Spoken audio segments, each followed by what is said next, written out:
Hello again, folks. It's Barry with Barry's 8-Track and Classic Car Radio Repair, and I am in the middle of a massive number of changes and improvements to my service. You might notice that there's different stuff behind me right now.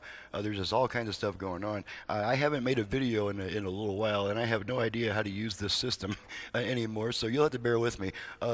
This unit comes from my friends at Tri-Power Automotive in Libertyville, Illinois. They've requested a modern conversion on this cool Delco Stereo 8. Now, one thing I'll mention on the Delco Stereo 8, there is a newer version of the Delco Stereo 8 that came out, probably late 70s, probably 78 or so, that has a digital readout. That model I don't work on because the digital readout is long past its expected lifespan, and if the thing decides to go out while it's on my bench, it's no longer available as a replacement part, and I'm not going to put the customer through that kind of mess or myself. But these older analog pointer versions, yes, I do work on.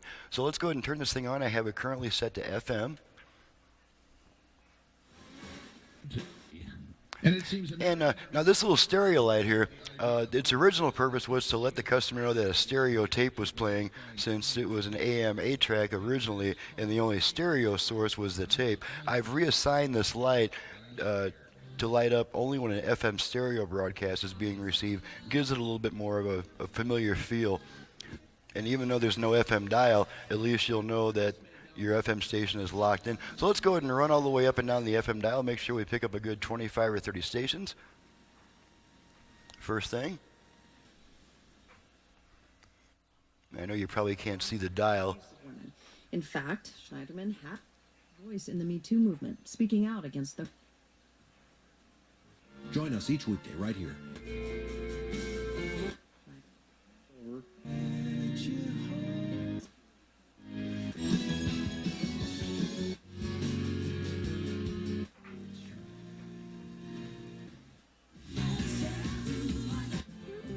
I lost mine.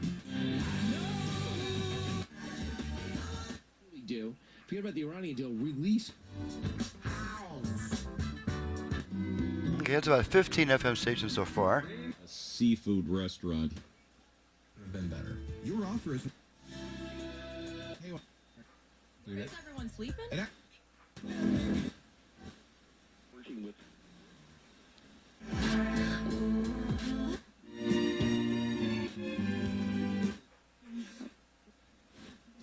Todd is so confident he can.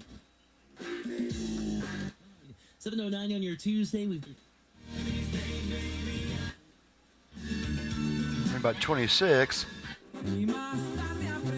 Okay, there's the last one, the Mexican station. That's about 27 or 28 FM stations coming in nice and strong. And to switch over to AM on this unit, to go back and forth between AM and FM, you just turn it off and then turn it right back on within about half a second. So we'll go off on. Okay, now we're on AM, and of course we won't pick up much. We get 2 AM stations in my area. There's one.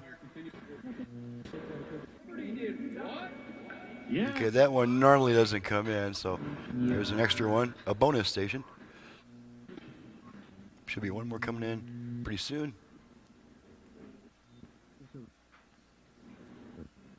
We're actually getting to There we are. because we're fitting 2 days into every day. Okay, so we'll go back to FM. Radio Network. And thank you, Mike. Alrighty, and then we're gonna go ahead and test the virtual balance and fader functions. As you may have noticed, I don't have an outer knob on this unit because the fader is no longer used. They have a limited lifespan. They're self-destructed by design. A lot of them no longer work. So we've taken care of that problem by having not only a front-rear fader but also a left-right balance control, and it's all in the tone control. And I'm going to show you how to adjust your virtual balance and virtual fader right now. For this test, we're going to have to switch to our output level meters, which may take me a moment. Number to dial this Tuesday morning. Okay, there we are. Fantastic start. And as you can see, we're equal output on all 4 speakers right now.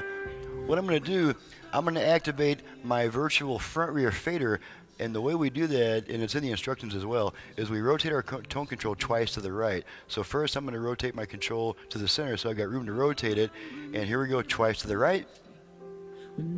There's our 4 beeps, letting us know the function is activated. Okay, and now this tone control is adjusting our front rear balance. Okay, I let it time out. We need a little bit more active music here to really Stand a chance. For game. T. something that's. There we go. Okay, let's activate this function again. Here we go. Twice to the right. There's our 4 beeps. Okay, and now our tone control is adjusting our front rear balance. All front, all rear, all front, all rear. Okay, I'm going to take it back to center, take my hand off the control. 1 beep will let us know it's timed out. The function's timed out. This is once again just a tone control. Okay, now we're going to activate the left-right balance control. Same procedure, except we rotate the control twice to the left. So here we go. There's our 4 beeps. And now this control is adjusting our left-right balance. And as long as you keep turning the control, it'll keep letting you make the adjustment. And then once you take your hand off the control, which I'll do right now, it'll wait 1 second. Okay, a few seconds, and then you hear 1 beep letting you know that function's timed out. This is once again just a tone control. Alrighty, now let's go ahead and make sure the line inputs work. The customer has requested an auxiliary input, and I'm just going to feed a quick test tone into the aux input jacks. Make sure it switches over. Okay, there's one side. There's the other side. Okay, we take our aux signal away. It will take 20 seconds for the radio to come back automatically. If you don't like that delay, just turn the unit off, turn it right back on, and it cancels that delay. The radio will come right back on. So we'll go ahead and let this radio come back in, and then we're going to test the 8-track function, and then we're going to quit because that will make sure that everything is working. Okay, there's our radio back. Okay, now we're going to pop a tape in here, and I'm not sure what's going to get me into trouble with copyright issues, but let's go back to our unit here. Let's try some Herb Alpert. I've bought Herb Alpert in so many different formats it's not even funny. Let's just pop some Herb in there.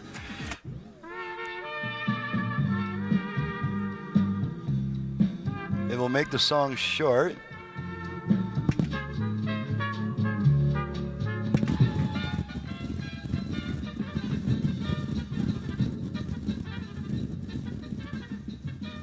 Got a problem with the tape, looks like.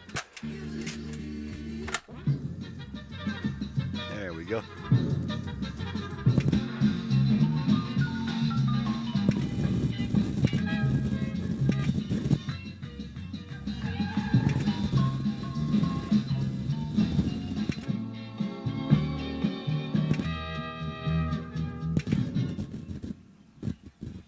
Okay, we got a little problem here. Let's make sure it might be the tape. Let's try a different tape. That Republicans voted for a tax bill that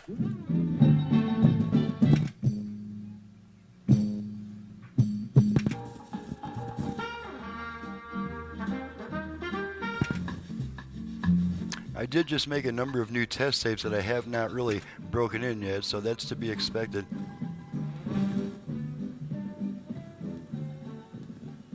Okay, that song's fading out.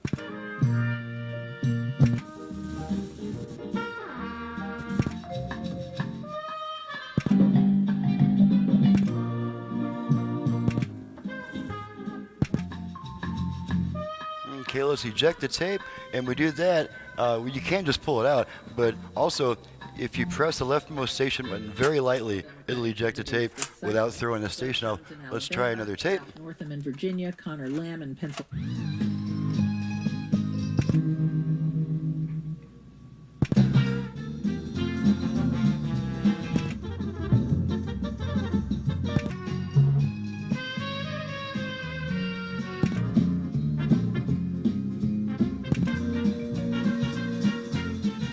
I didn't even have the tone control all the way. This has a nice bright sounding 8-track.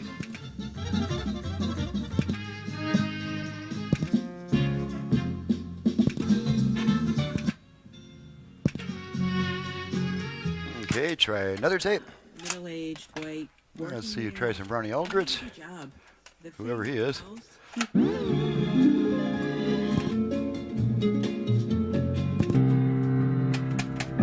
Give it a nice smack test. Make sure there's no loose connections inside. Okay, we're between songs here.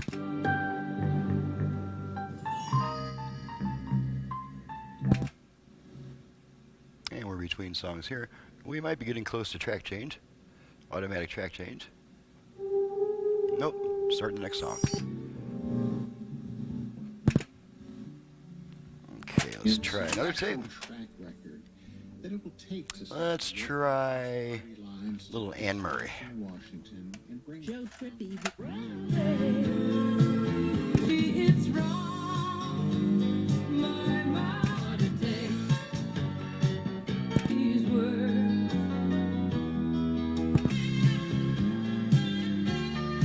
Oh, every night.